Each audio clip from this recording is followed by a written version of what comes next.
Saruna ar ķermeni. Laiku pa laikam ķermenim vajag vienkārši atpūtu. Es savu atpūtu vienmēr sajūtu kā impulsu, man vajag būt pie jūras. Katrs solis pa šiem oļiem ir solis tuvāk sev. Mēs, protams, prasīt no ķermeņa neiespējamo lokamnību, izturību, nemitīgu darbu, bet vai mēs, protams, pateikt tam paldies? Pilsētā elpo savā ritmā, un es pamazām atrodu savējo.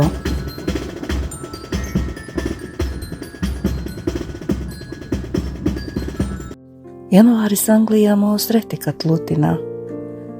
Šodien pie jūras ieraudzīju ļoti daudz jūras putu. Jūra bija pakāpusies pie krastiem tik ļoti tuvu. Laiku pa laikam vējš man aizsita ciet elpu. Skatījos uz putniem un brīnījos, kā viņi spēja pretoties vēja spēkam. Šodien es saku savam ķermenim, es tevi cienu, es tevi jūtu, es tevi mīlu, un es tev dodu laiku atpūsties un atjaunoties. Šodien nav vietas steigai vai pašpārmetumiem par to, ko es vēl nevaru. Šodien ir par to, ko es jau varu.